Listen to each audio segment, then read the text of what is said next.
ശബരിമല സ്വർണ്ണക്കൊള്ളക്കേസിൽ വീണ്ടും ജാമ്യാപേക്ഷ സമർപ്പിച്ച ഉണ്ണികൃഷ്ണൻ പോറ്റി 2 കേസുകളിലും കൊല്ലം വിജിലൻസ് കോടതിയിൽ ജാമ്യാപേക്ഷകൾ നൽകി. അറസ്റ്റ് കഴിഞ്ഞ് 90 ദിവസം പിന്നിട്ടെന്ന് ചൂണ്ടിക്കാട്ടിയാണ് കോടതിയെ സമീപിച്ചിരിക്കുന്നത്. വിവരങ്ങളുമായി VS അനു ചേരുന്നുണ്ട്. VS അനു, 90 ദിവസം കഴിഞ്ഞിരിക്കുന്നു അറസ്റ്റ് നടന്നിട്ട്. അതുകൊണ്ട് തന്നെ സ്വാഭാവിക ജാമ്യം ലഭിക്കേണ്ടതുണ്ട് എന്നതായിരിക്കുമോ സുബ്രഹ്മണ്യം പോറ്റി ഉയർത്തുന്ന വാദം? എന്തായിരിക്കും പ്രോസിക്യൂഷന്റെ നിലപാട്?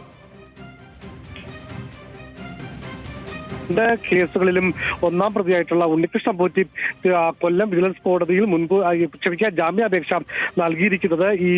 അദ്ദേഹം പറയുന്നത് ഇപ്പോൾ കസ്റ്റഡി അറസ്റ്റിലായി 90 ദിവസം കഴിഞ്ഞിരിക്കുന്നു. അതായത് ഈ സ്വാഭാവികമായി 90 ദിവസം കഴിഞ്ഞാൽ ജാമ്യം ലഭിക്കേണ്ടതാണ്. അപ്പോൾ അത് ചൂണ്ടിക്കാണിച്ചുകൊണ്ടാണ് ഇപ്പോൾ ഉണ്ണികൃഷ്ണൻ പോറ്റി കൊല്ലം വിജിലൻസ് കോടതിയിൽ ജാമ്യ ഹർജി നൽകിയിരിക്കുന്നത്.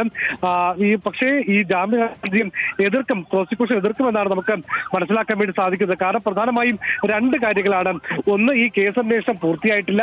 രണ്ടാമതായി ഇത് ഏറ്റവും പ്രധാനപ്പെട്ട തൊണ്ടി മുതൽ ഇതുവരെയും കണ്ടെത്താൻ വേണ്ടി കഴിഞ്ഞിട്ടില്ല. അപ്പോൾ തൊണ്ടി മുതൽ കണ്ടെത്താത്ത ഒരു കേസിൽ ഈ ഉണ്ണികൃഷ്ണൻ പോറ്റിയെ പോലെ വലിയ സ്വാധീനമുള്ള ഒരാളെ ജാമ്യം കൊടുത്താൽ അത് കേസന്വേഷണത്തെ ആകെ ബാധിക്കുമെന്ന് പറഞ്ഞുകൊണ്ട് ജാമ്യ ഹർജി എതിർക്കാനാണ് പ്രോസിക്യൂഷന്റെ നീക്കം. ഹർഷൻ.